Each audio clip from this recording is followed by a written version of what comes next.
You don't need to be beautiful. You don't need to be rich. You don't even need to be seen. You just need to know how to make someone think about you, relentlessly. Have you ever missed someone so much it hurt to breathe? You stared at your screen, waiting, watched them come online, and say nothing. And still, some part of you hoped they'd care, hoped you'd matter. You asked yourself, what did I do wrong? But here's the truth, you didn't do anything wrong. You were just predictable. They weren't giving you love. They were giving you absence on purpose. Not certainty, but hope. And hope is the cruelest drug. It doesn't feed you. It starves you just enough to keep you crawling back. And Machiavelli, he saw this coming 500 years ago. He didn't teach people how to love. He taught them how to haunt, how to linger in the mind of another, without saying a word, through silence, through contradiction, through calculated unpredictability. What truly obsesses people is not connection, it's interruption. The cliffhanger, the unfinished story. Not the one who said, I love you, but the one who left, right before the ending. This is not a love video. This is a blueprint for psychological presence, for emotional architecture, for becoming the one thing they can't stop thinking about. Because obsession isn't about attraction. It's about confusion. And the greatest confusion is almost understanding someone, but never fully solving them. So if you've ever been overlooked, ghosted, or taken for granted, it's time to flip the script. You don't need to beg for love. You don't need to explain your worth.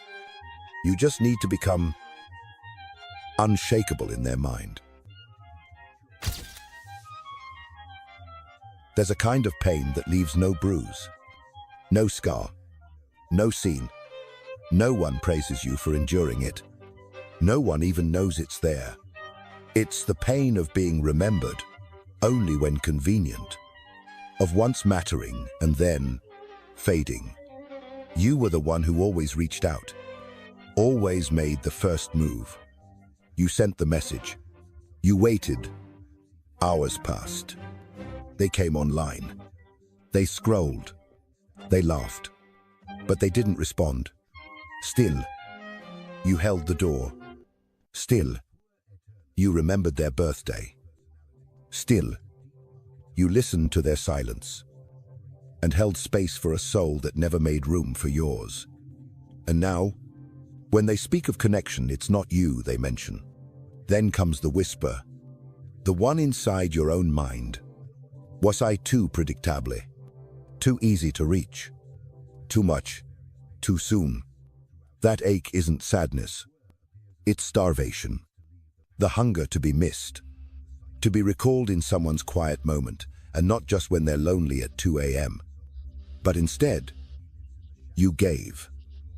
You gave your attention, your empathy, your emotional currency. And in return, you got silence. Not just any silence, but the kind that makes you rewrite your self-worth. Not because you're weak, but because you were too legible, too understandable. And in a world addicted to mystery, understanding is a death sentence for desire. Here's what no one tells you. In the economy of emotional attention, what's abundant becomes invisible. You thought generosity would earn affection, but you showed all your pages before they even opened the book. You let them read the ending before they fell in love with the story. And that's why they forgot you. Not because you lacked value, but because you gave away the tension. And tension is the thread that keeps people reading.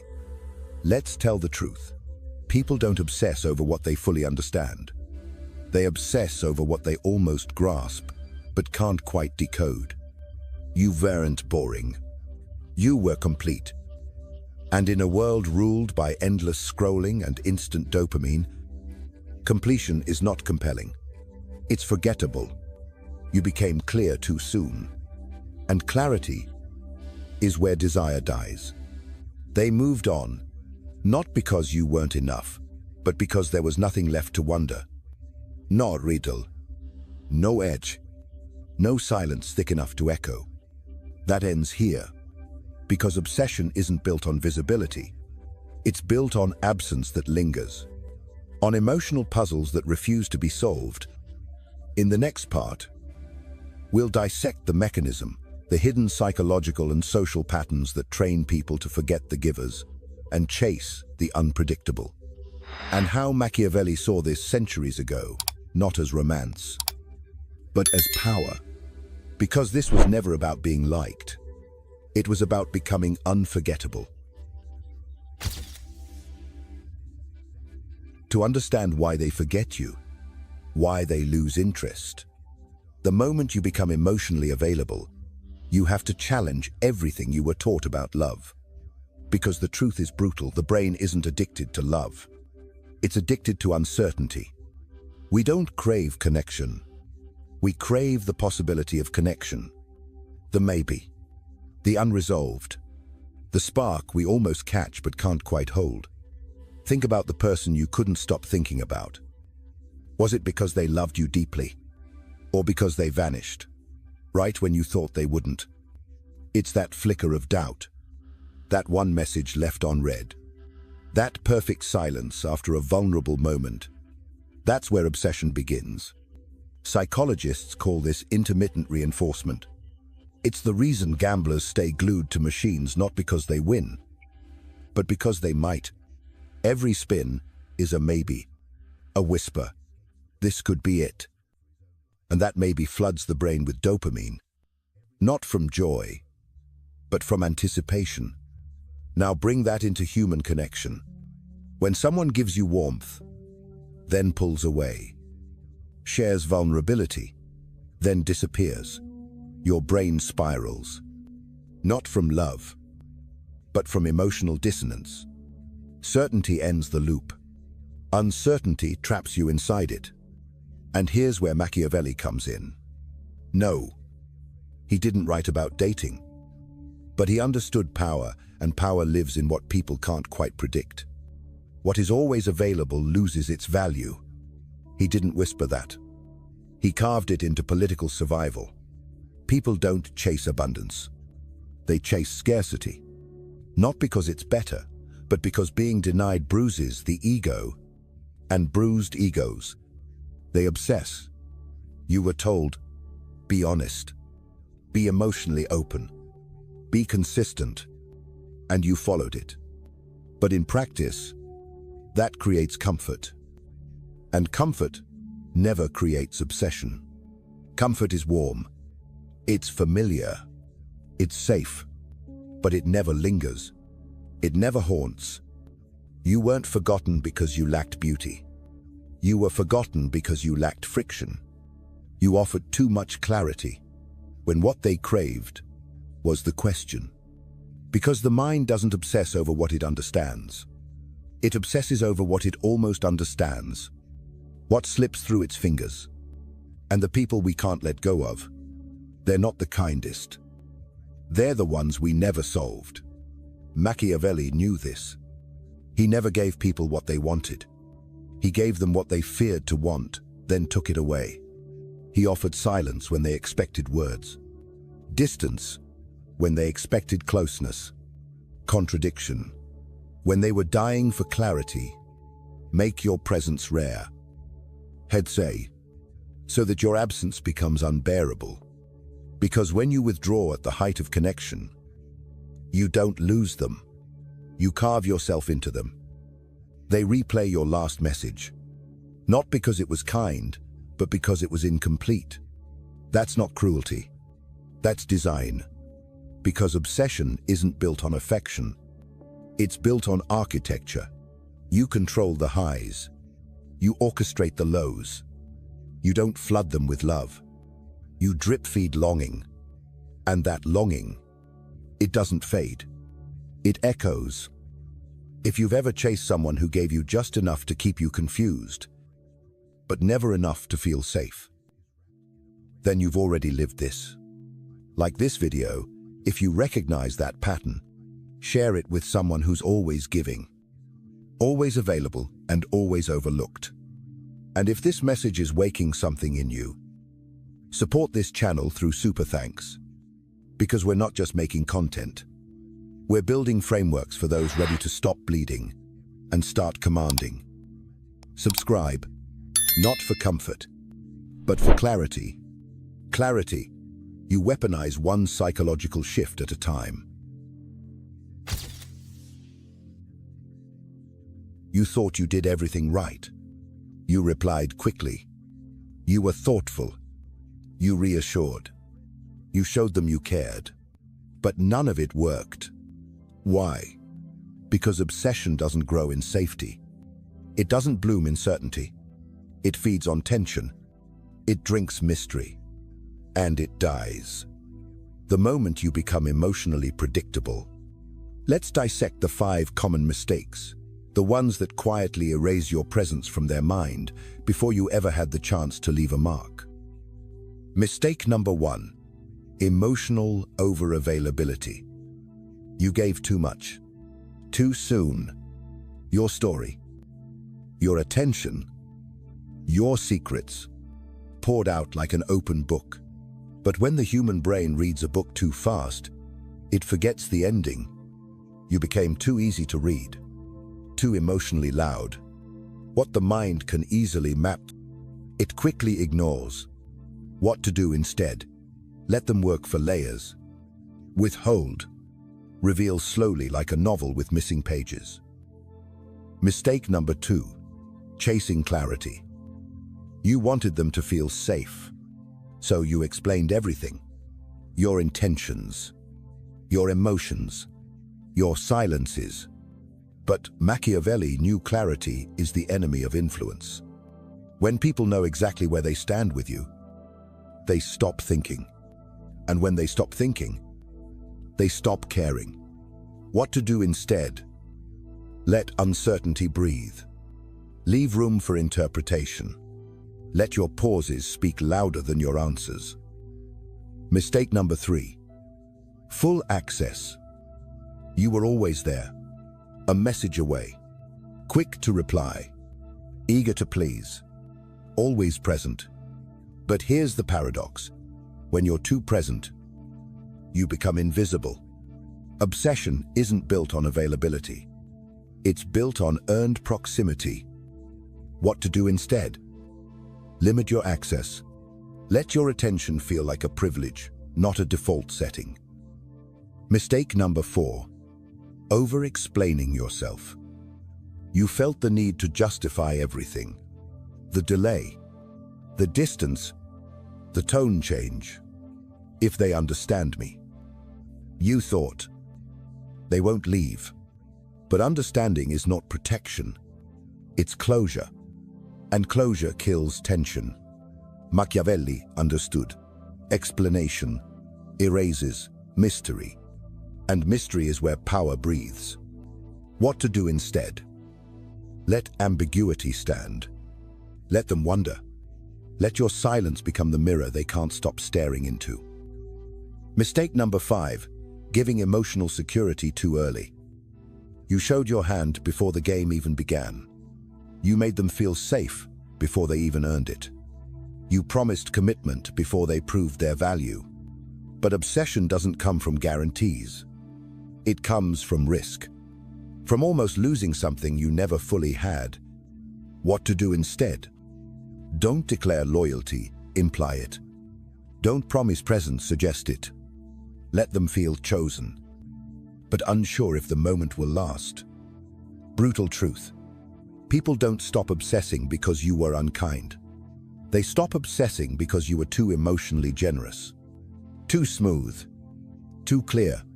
Too easy to predict. Obsession doesn't chase softness. It chases tension. It chases the unfinished thought. You want to know what keeps people up at night? Not love. Not affection. But this, I almost had them. But I didn't. And I don't know why.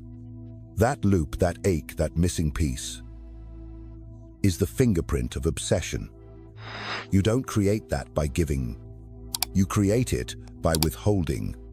by becoming a story that refuses to end. There's a reason most people never hold power. Not because they're unworthy, but because they believe the lie that goodness is enough to be remembered. That being generous, consistent, emotionally available will somehow guarantee permanence. It doesn't. Niccolo Machiavelli saw this for what it was, a beautiful fantasy. And like all fantasies, it collapses the moment it meets reality. Because reality doesn't reward kindness. It rewards positioning. In The Prince, he wrote, "It is much safer to be feared than loved." If one must choose, but this wasn't a call to cruelty. It was a call to clarity. He was exposing a brutal law of power. Fear, uncertainty, and strategic distance create deeper loyalty than comfort ever will. Not because people love it, but because they can't forget it. Let's make something clear. Obsession is not born from affection. It's not the byproduct of how much you give. It's the result of what you withhold. Love makes people feel safe. But obsession makes them feel off balance. Like they've touched something rare, something dangerous, something they're terrified of losing. And that edge, that tension, that quiet imbalance, is the birthplace of power. Think back to every person you've ever obsessed over. Were they the most loving, the most available, the most emotionally generous? No, they were the ones who left something out. Who made you question yourself? Who gave you almost enough and then stepped back? They didn't give you closure. They gave you implication. A glance that meant too much. A silence that felt intentional. A message that never came. And the worst part, it wasn't an accident. It was design. A design Machiavelli would have admired. Because power isn't about control. It's about perception. Not who you are, but how they see you. And when shaped correctly, perception becomes stronger than reality. You think silence means disconnection. But silence, when intentional, becomes a weapon. You think distance pushes people away. But distance, when well-timed, makes presence unforgettable. Machiavelli said it simply, the vulgar crowd is always taken by appearances. Because appearance, once curated, is control. Modern culture teaches you the opposite. Be transparent. Be open. Be authentic. Let people in. But here's what Machiavelli would tell you transparency is for peasants. Authenticity, if unfiltered, becomes access. And what's always accessible is never feared, never respected, never remembered. You must become a contradiction. Warm, but restrained.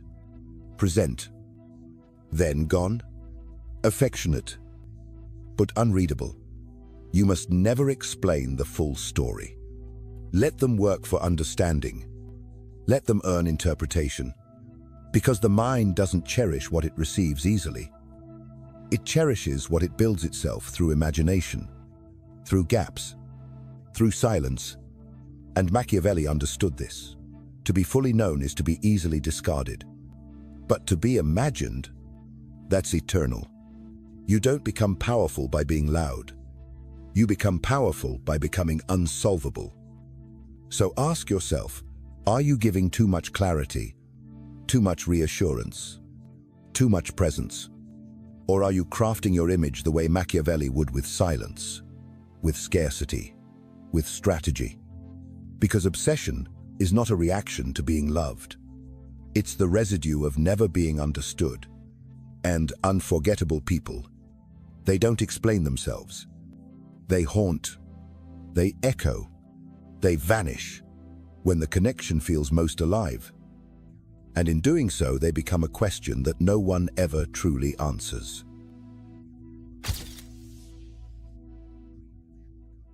You were taught to seek love, to be kind, to be open. to be vulnerable, to prove you were worthy of being chosen. But no one told you the truth, that the people who get chased are rarely the ones who love the most. They're the ones who know how to disappear without leaving a sound. The ones who understand that love freely offered often goes ignored, but love hinted at then withdrawn becomes unforgettable. So, now, you shift from someone who needs to be loved to someone who commands space without ever having to ask. But here's the secret. This shift doesn't start with tactics. It starts with identity. Because the world doesn't treat you as you are. It treats you as you believe you are, and how that belief walks into the room. So ask yourself, do you act from need or from choice? Are your words trying to be heard, or are you letting your silence speak? Are you trying to be understood, or are you becoming the one people work to understand? That's the difference between the forgotten and the unforgettable. Machiavelli never operated from emotion. He operated from positioning. He didn't need to be loud. He needed to be calculated. He knew that when a ruler appears too available, he forfeits his authority. But when he moves with elegance, with timing, with restraint, his silence becomes command. You can do the same, but it begins internally, not with manipulation, with mastery. Mastery of your time, mastery of your energy, mastery of your attention. You stop explaining, you stop chasing, you stop pouring yourself into people who haven't earned the right to witness you. You stop trying to be understood because you understand yourself. You let the gaps speak for you, the pauses, the presence, because once you realize your attention is currency, you stop handing it out like pocket change. You invest it where it multiplies. And you begin to recognize your absence is worth more than your words. And the paradox, the moment you stop needing to be loved, you become magnetic. Because people don't crave what's eager to be seen. They crave what resists visibility. They crave what challenges their certainty. What keeps them guessing. What enters the room silently but shifts the temperature completely. You no longer try to be heard. You become the presence that makes others adjust their volume. So stop convincing people you're worthy. Stop negotiating your value. Stop offering your emotional wealth to people who haven't proven they can protect it. Hold your silence like a blade. Let your absence carry consequence. Let your calmness become pressure. Let your unpredictability become gravity. Because at the end of the day, obsession doesn't chase the loudest voice. It chases the quietest power, the one who never begged to be seen, the one who was never fully there to begin with. And when you embody that, you don't just walk into rooms, you redefine them. Power without practice is fiction. You can read every book, memorize every quote, but if your movements don't change, your life doesn't either. So, now we move from theory to presence, from philosophy to precision. How do you make someone obsess over you without saying a word? Let's begin where most people lose themselves: availability. 1. Master the timing of your presence. Never show up when expected. Never reply when convenient. Never finish a conversation when it's still warm. Cut the scene short, right before the climax. Don't give them closure. Give them hunger. Let them stare at their phone, waiting for the message that never comes. Let them wonder, what were they about to say? Because what they imagine will haunt longer than anything you could have written. 2. Respond with precision, not emotion. They send a paragraph. You send a line. They say, "I miss you." You say, "I know." Emotionally neutral. Not cold, just unreadable. Because when your responses are rare, they become sacred. When your tone is steady, They question every pause. Silence becomes suspense. Your words become thunder. 3. Control the mirror they see. People don't obsess over who you are. They obsess over how they feel about themselves around you. So reflect what they crave, but never let it settle. Make them feel chosen, then vanish. Make them feel interesting, then change the subject. Give them glimpses, never the full reflection. Let their ego inflate, then wonder why it deflates when you're gone. 4. Break their pattern. They expect warmth. Give a distance.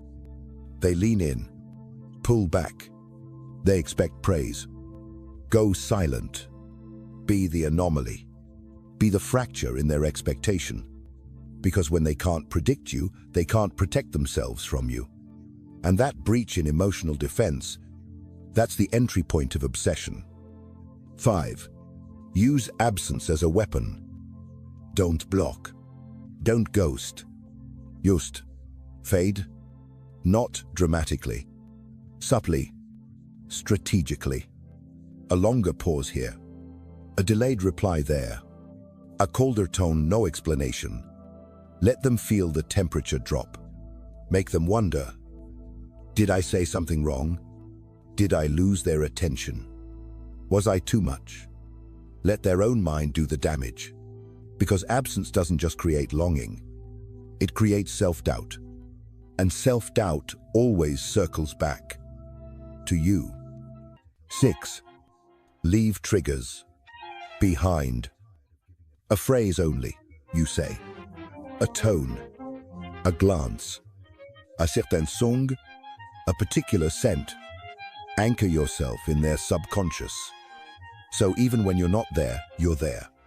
They hear your voice in other people's silence.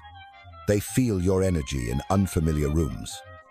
They compare every presence to your absence. You're not just a memory. You're a phantom, a psychic echo. This isn't manipulation. This is design. You're not forcing anyone to feel anything. You're becoming unavoidable. Your presence becomes contrast. Your absence becomes pain. And your energy becomes their emotional metric for everything else. You don't beg. You don't perform.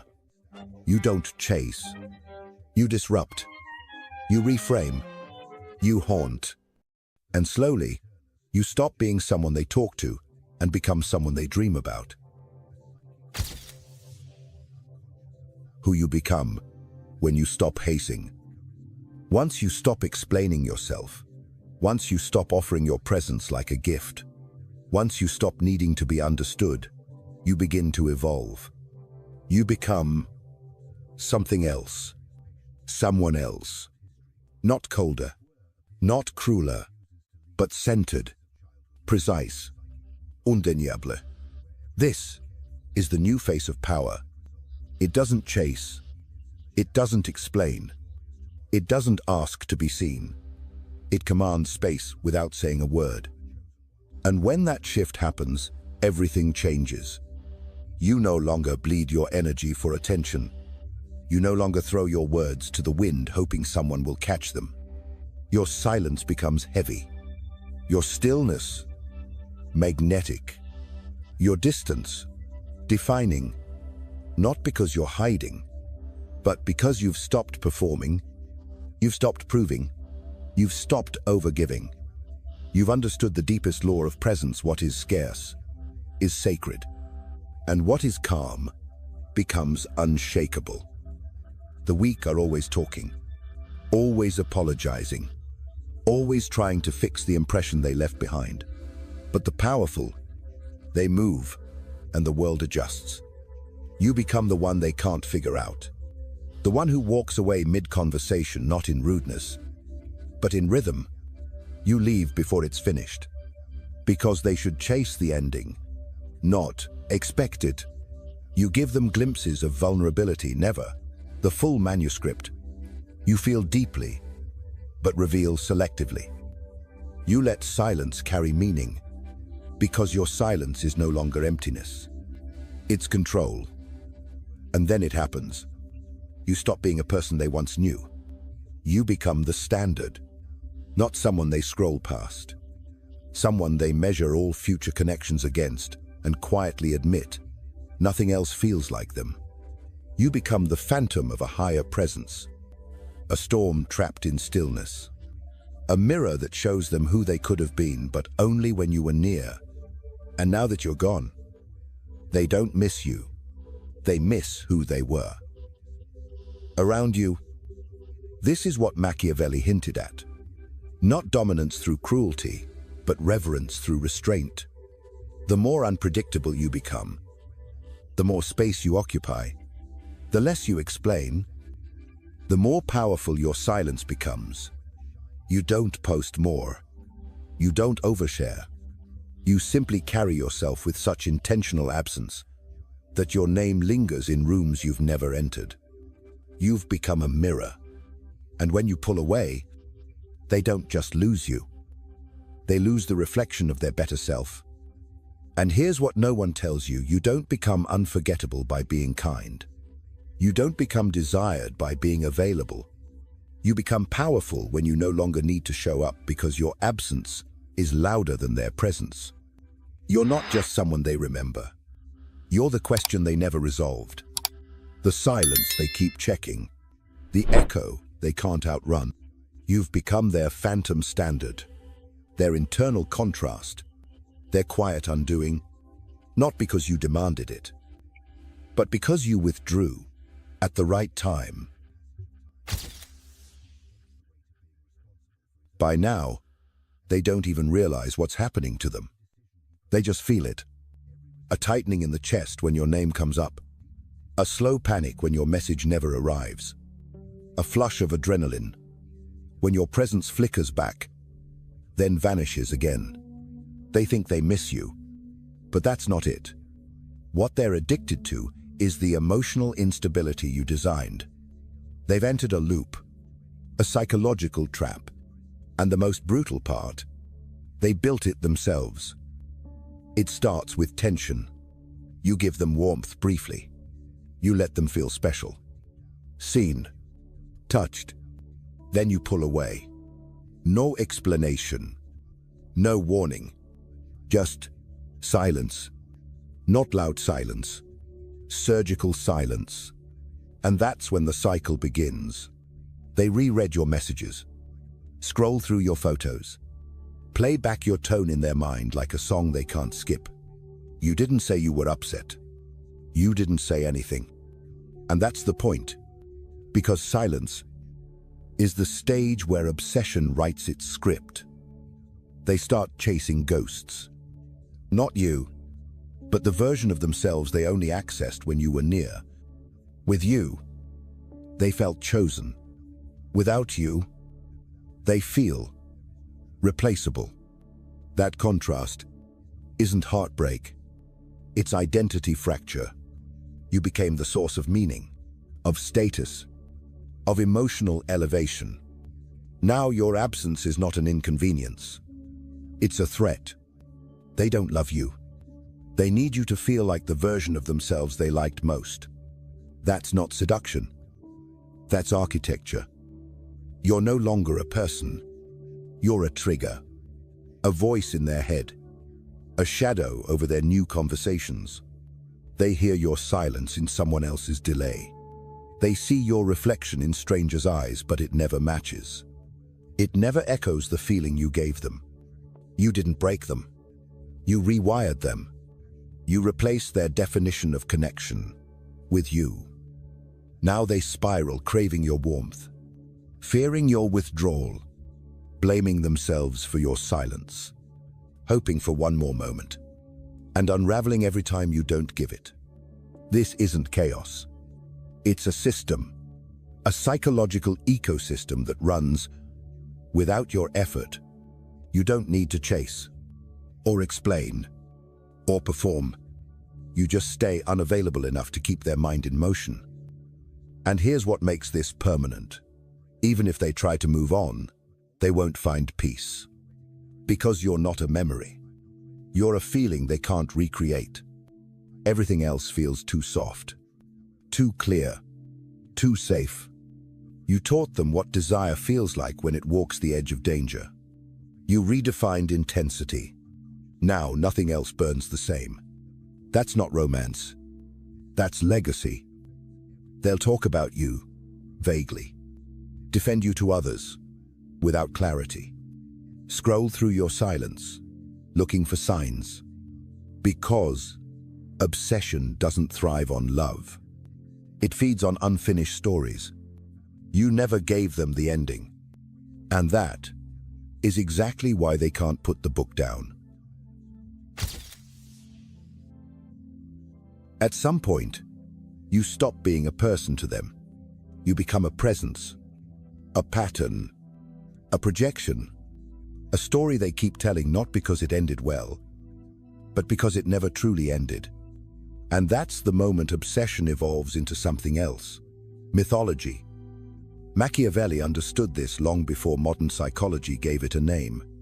He didn't just influence minds. He inhabited them, not through repetition, but through absence. Not by giving answers, but by becoming the question. He knew to control people indefinitely. You don't stay in their lives. You stay in their imagination. He didn't demand loyalty. He designed it. He crafted a presence so elusive that even in silence, his power remained intact. You do the same. By becoming rare, you become revered. By never offering resolution, you become etched into memory. This is legacy. Not the kind that fills headlines, but the kind that buries itself in someone's emotional architecture. Every person you've ever made feels something unforgettable: shame, désir, confusion. Hunger now carries your echo. And echoes don't fade. They deepen. Every new connection they chase, they compare it to you. Not because you were perfect, but because you were unresolved. You were warmth with restraint, presence with distance, desire with silence. They could never pin you down, so they pinned you into their psyche. Here's how you complete the transformation. 1. Speak in symbols. Don't narrate your pain. Encode it. Not, "I had a rough childhood, but I learned early that silence keeps people alive." Not, "I've been betrayed, but some people teach trust by breaking it." Let them interpret. Let them project meaning onto your shadows. 2. Let others define you and never correct them. They say you're distant. Let them. They say you're cold, unreadable, intense. Let them. Every label becomes a brushstroke in the myth they're building around you. And the moment they begin defending you to others, your myth is no longer yours. It's theirs to protect. 3. Make your values invisible but immovable. Don't declare, "I only respect loyalty." Let your absence after betrayal say it louder. Don't say, "I hate shallow talk." Let your eyes glaze over when it starts. Those who align with your rhythm will adjust. Those who don't will remember you as the standard they failed to reach. You're not punishing them. You're calibrating the room without sound. 4. Don't offer closure. Offer mystery. When they ask, "Why did you pull away?" say, "Some connections weren't meant to be explained." When they ask, "What are you thinking?" say, "You wouldn't believe me if I told you," and leave.